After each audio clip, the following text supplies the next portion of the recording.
The Teachings of Silvanus, Hammadi Scriptures.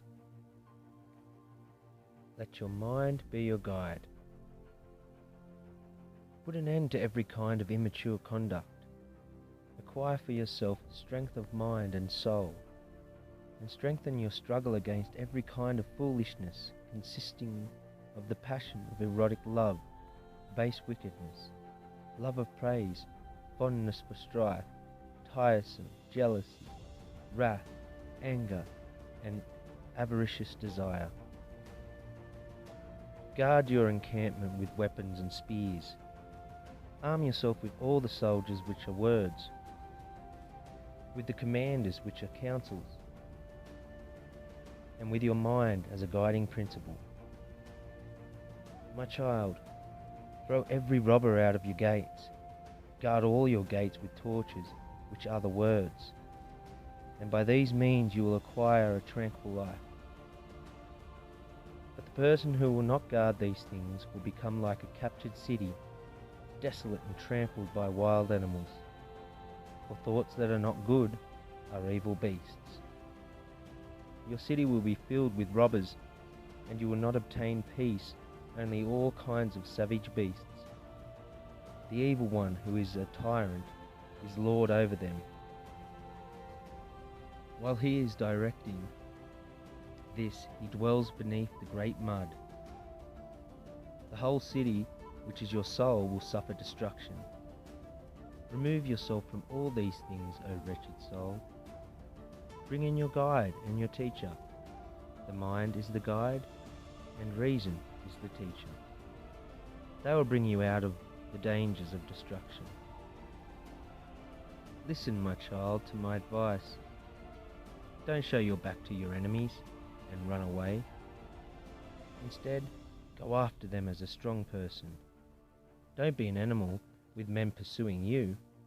Instead, be a human being with you pursuing the evil beasts, lest somehow they prevail over you and trample you like a corpse, and you perish through their wickedness. Oh, you poor man, what will you do if you fall into their hands? Watch yourself, that you not be given over to your enemies. Entrust yourself to this pair of friends, reason and mind, and no one will prevail over you.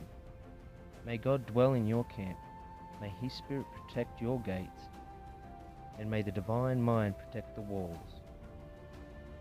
Let holy reason become a torch in your mind, burning the wood which is all sin. If you do these things, O my child, you will prevail over all your enemies, and they will not be able to wage war against you. They will neither be able to stand firm, nor be able to get in your way.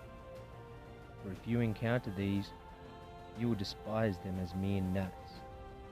They will speak to you with cajolery and entreaties, not because they are afraid of you, but because they are afraid of those who dwell within you, the guardians of the divine teaching.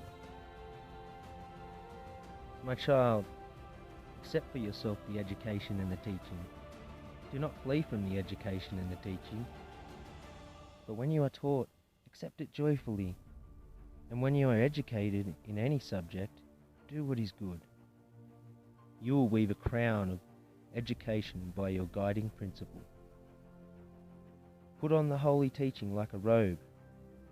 Make yourself noble by your good conduct. Gain for yourself the austerity of good discipline. Judge yourself like a wise judge. Do not stray from my teaching and develop ignorance, lest you lead your people astray. Do not flee from the divine and the teaching within you. For your teacher loves you very much and will leave you a worthy austerity. Throw out the animal nature that is within you, and don't give access to bad thought, for it is a beautiful thing for you to attain maturity by knowing the way I am teaching you. If it is good to rule over the few, as you see it, how much better is it for you to rule over everyone, since you are exalted above every congregation and every people, and prominent in every respect with divine reason. You have become master over every power that kills the soul. My child, does anyone want to be a slave? Why then do you trouble yourself for the wrong reason? My child, do not fear anyone except God alone, the Exalted One. Cast away from you the deceitfulness of the devil. Accept the light for your eyes, and cast the darkness from you. Live in Christ, and you will obtain treasure in heaven. Don't become a bag stuffed with many useless things, and don't become a guide for your blind ignorance. My child, listen to my good and useful teaching, and bring an end to the sleep that weighs heavily upon you. Come away from the forgetfulness that fills you with darkness. For if you were powerless to do anything, I would not have said these things to you. But Christ came to give you this gift. Why do you pursue the darkness when the light is at your disposal? Why do you drink brackish water when sweet water is available to you?